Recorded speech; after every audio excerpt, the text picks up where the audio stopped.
အဲ့တော့ကျွန်တော်တို့ဒီမှာ figure 1ပေါ့နော်အဲ့တော့ figure 1မှာဆိုရင်ကျွန်တော်တို့ကဒီမှာဒါကျွန်တော်ပိုင်းမှတ်ပေးထားတာပေါ့နော်ဒီမှာဆိုကျွန်တော် line ရယ် line ဆွဲတယ် circle သုံးတယ် fillet သုံးတယ် trim သုံးထားတယ်ပေါ့နော်ဆိုတော့ဒီကောင်လေးတွေကျွန်တော်သုံးပြီးတော့ဆွဲထားတယ်လို့ပြောချင်တာပေါ့နော်အဲ့တော့ကျွန်တော်တို့ဒီမှာဒါဆွဲမယ်ဆိုဒါကျွန်တော်တို့က mechanical မှာပါတဲ့ကျွန်တော်တို့ crank ဟိုပါလေးပေါ့နော်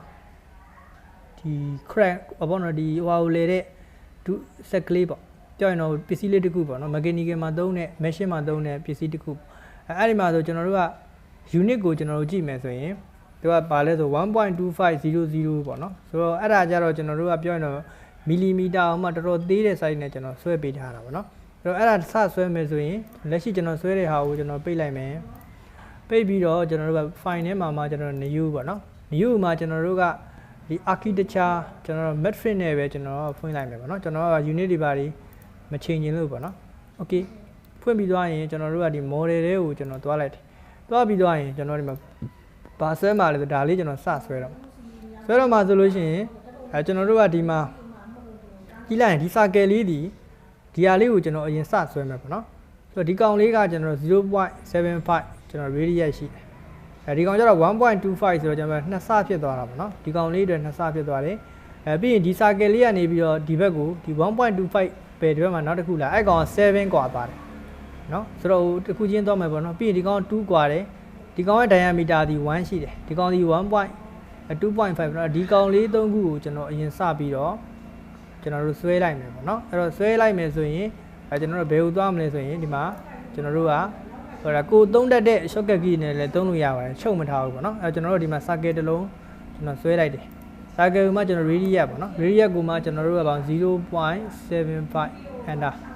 ဒါလေးပေါ့เนาะဒါလေးကိုကျွန်တော်တို့ကဒီမှာဒီဘက်ကိုရွှေ့လိုက်တယ်ပြီးသွားရင်အဲ့ဒီကောင်ဒါ 0.75 ပြီးရင်နောက်ကလည်း 1.25 radius နဲ့ပေါ့နော်ကျွန်တော်တို့ဒီမှာ circle enter ဒီကောင်ရဲ့ center လေးကိုထောက်လိုက်တယ်ကျွန်တော်တို့ကဒီမှာ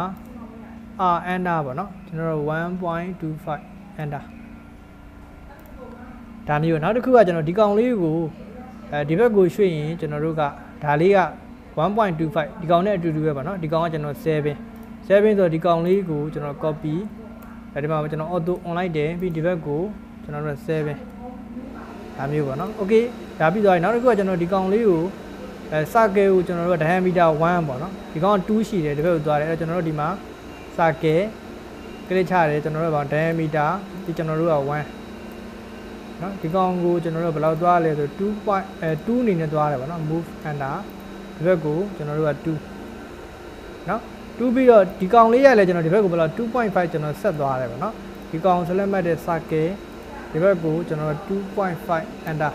ပြီးကျွန်တော်ဒီမှာ line လေးကျွန်တော်ဒီမှာဆွဲပေးလိုက်နော်ဒါကျွန်တော်ဒီမှာ train လိုက်တယ်ပေါ့နော် okay အဲ့တော့ကျွန်တော်ဒီဟာလေးတစ်ခုကျွန်တော်ပြီးသွားတယ်ဆိုတော့ပြီးသွားရင်ကျွန်တော်တို့ကဒီကနေဒီကျွန်တော်တို့သွားတာရှိမယ်အဲ့တော့ဒီစုစုပေါင်းအမြင့်ဒီဘယ်လောက်ရှိလဲ 4.5 ပေါ့နော်အဲ့တော့ကျွန်တော်တို့ဒီမှာ line လေးတစ်ခုကျွန်တော်ဆွဲလိုက်တယ်ကျွန်တော်က 4.5 enter ဒီကောင်ဆက်လက်မှတ်တယ်ကျွန်တော်တို့ကဒီကောင်ရဲ့ center တဲ့ကနေကျွန်တော်ရွှေ့တယ်ဒီ circle ရဲ့ center ကိုထားလိုက်တယ်ပြီးဒီကောင်ကိုထွင်းလိုက်တယ်ဒီကကောင်ထွင်းဒါလေးထွင်းလိုက်တယ်ပေါ့နော်ဒါလေးရပါတယ်ပြီးဒီကနေဒီဘက်ကိုကျွန်တော်ဘယ်လောက်ရှိမလဲဆိုလို့ 1.5 ရှိเนาะအဲ့တော့ကျွန်တော်တို့ 1.5 ကျွန်တော်တို့ကနှစ်ခုဆွဲလိုက်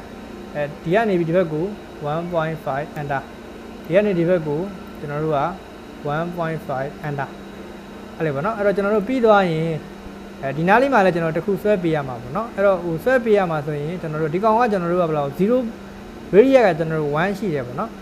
ဒါ chamber လေးလည်းကျွန်တော် chamber 0.5 ပဲရှိတာအဲ့တော့ကျွန်တော်တို့ကဒီကနေပြီးတော့ line လေးတစ်ခုလာမယ်ဒီကနေကျွန်တော် line လေးတစ်ခုလာမယ် okay line တစ်ခုလာပြီးကျွန်တော်တို့ကdraw object ပေါ့နော် line လေးတစ်ခုလာပြီးဒီမှာကျွန်တော်တို့ circle လေးလာအဲ့တော့ကျွန်တော်တို့ကဘာလုပ်လိုက်မလဲဆိုလို့ရှိရင် circle မှာသွားကြည့်မယ်ဆိုရင်ကျွန်တော်ဘာနဲ့လုပ်လို့ရလဲဆိုရင်ဟိုပါပေါ့နော် radius ရှိတယ်ဒါပေမဲ့ကျွန်တော်တန်းကျက်လိုက်ထပ်ပါကျွန်တော်တို့ကဟိုပါ radius နဲ့ပဲကျွန်တော်ဆွဲလိုက်မယ်ဒီကောင်ကိုကျွန်တော် radius သူကဘယ်လောက်လဲဆိုရင်1 enter เนาะအဲ့တော့ဒီကောင်ကို select မှတ်မယ် move enter ဒီကောင်ရဲ့ question နေရာလေးကနေပြီးဒီ center မှာထားလိုက်တယ်ပြီးဒီကောင်ကိုကျွန်တော် minor ခောက်လိုက်တယ်ပြီးရင်ကျွန်တော်တို့လိုချင်တဲ့ဟိုလေးရပါတယ်အဲကျွန်တော်ဒီမှာ train လိုက်မယ်ပေါ့နော်ဒီကောင်ရဲ့ဒါရဲ့ဒီကောင်ရဲ့ဒါရဲ့เนาะအဲ့တော့ကျွန်တော်တို့ဒီလိုချင်တဲ့ပုံလေးကျွန်တော်တို့ဒီမှာထွက်သွားတယ် ထွက်သွားဒီနာချမ်ပါလေးချမ်ပါက 0.5 ဆိုကျွန်တော်တို့ဘာလို့လဲ CHA under เนาะကျွန်တော်တို့ကဒီမှာ distance ပေါ့เนาะ distance ကို0.5 under 0.5 under เนาะဒီကောင်းရင်ဒါရယ်ဒီကောင်းရင်ဒါရယ်เนาะအဲ့တော့ကျွန်တော်တို့လိုချင်တဲ့အဲဒီ figure 1 ပုံလေးကျွန်တော်တို့ထွက်သွားပြီเนาะအဲဒီ dimension ထိုးတာကြတော့အောက်မှာကျွန်တော်တို့ exercise တစ်ခုပါတယ်